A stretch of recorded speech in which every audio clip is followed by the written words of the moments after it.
Hello, my name is Sophia Colombo. Have you ever gone to the grocery store and noticed a significant variation among the pricing of the same produce products? To some, it may seem that conventional items they are choosing are healthy and more cost-effective, but this is not always the case. With research and a fact-based understanding, you will come to realize that there are far more benefits in choosing organically grown foods. Is it really that big of a difference? The answer is yes. First, let's examine the health implications of eating non-organic versus organic foods on the human body and environment. The problem: diseases endured from eating foods with carcinogenic chemicals. According to an article entitled Key Findings of the French Bionutrinet Project on Organic Food-Based Diets in the Advances in Nutrition Journal, a regular consumption of conventionally grown foods has a higher risk of obesity, type 2 diabetes, postmenopausal breast cancer, and lymphoma. On the other hand, regular consumption of organic food was associated with a reduced exposure to certain pesticide residues. What about the environment? According to an article entitled Understanding the Impacts of Synthetic Nitrogen on Air and Water Quality Using Integrated Models in the United States EPA Journal, synthetic nitrogen is often used in the process of conventional farming practices. Now, what does this mean? It is used to produce higher yields for a growing world population. However, an excess of this nitrogen can negatively impact air and downstream water quality. The long-term damaging effects. The nitrogen also contributes to increased formation of ground-level ozone, higher amounts of climate-changing greenhouse gases, and thinning of the protective ozone layer high in the Earth's atmosphere. This creates acid rain, pollutes drinking water, and causes oxygen depletion in dead zones and water bodies, specifically such as the Gulf of Mexico.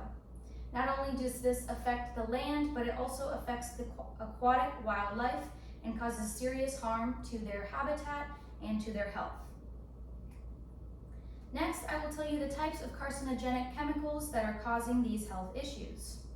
According to an article entitled Human Health Risk Assessment on the Consumption of Fruits and Vegetables Containing Residual Pesticides in the Environmental International Journal, synthetic pesticide residues in food are a public health concern, especially in America.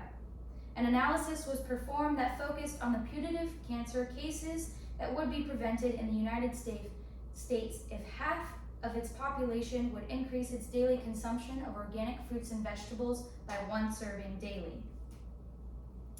Moving on to the harmful antibiotics and vaccinations that are injected into food-producing animals. According to an article entitled A Systematic Review and Meta-Analysis Restricting the Use of Antibiotics in the National Library of Medicine Journal, a systematic review and meta-analysis were performed to summarize these effects. Interventions have shown that reduced antibiotic use in food-producing animals can limit the presence of antibiotic-resistant bacteria in animals and humans. Although antibiotic-resistant bacteria has been found to have some minimal benefits, the increased disease severity and public health threat far outweigh these benefits. The solution leads me to my final topic, switching from industrial to regenerative farming practices and organic farming strategies. The key is to start with focusing on the soil. According to an article titled Organic Farming Enhances Soil Microbial Abundance and Activity, a meta-analysis and meta-regression in the PLOS One journal, a promising option is the eco-functional intensification through organic farming. This means enhancing internal natural resources and processes to secure and improve agricultural productivity while minimizing the negative environmental impacts.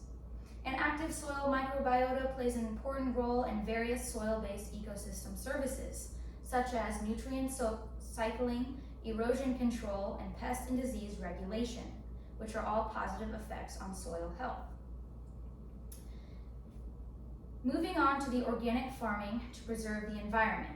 According to an article entitled Why Organic in the CCOF Journal, Organic farmers are focused on preserving the soil for future generations by farming in a way that sustains nutrients and harbors beneficial organisms.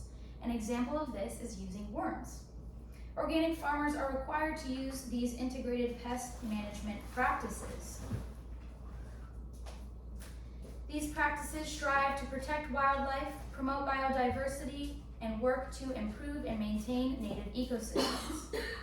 In fact, soil under organic production can remove about 7,000 pounds of carbon dioxide from the air each year through sequestration. In summary, it's important to recognize the difference between organically grown products versus non-organic ones. Studies show that organically grown food has higher amounts of vitamin C, magnesium, phosphorus, and iron. These are all nutrients that are vital for the healthy functioning of our bodies. So ask yourself, how do I choose to fuel my body, and how do these choices impact the environment? Lastly, I'm going to share a quote from Hippocrates. Let food be thy medicine, and medicine be thy food. Hippocrates was a Greek physician during the classical period who was commonly referred to as the father of medicine. We as individuals must take these famous words and apply them to our own lives, so we may seek the truth of the food we consume. So choose organic and leave those harmful chemicals off the plate that you eat from and from the plates of those that you love. Thank you. Very good.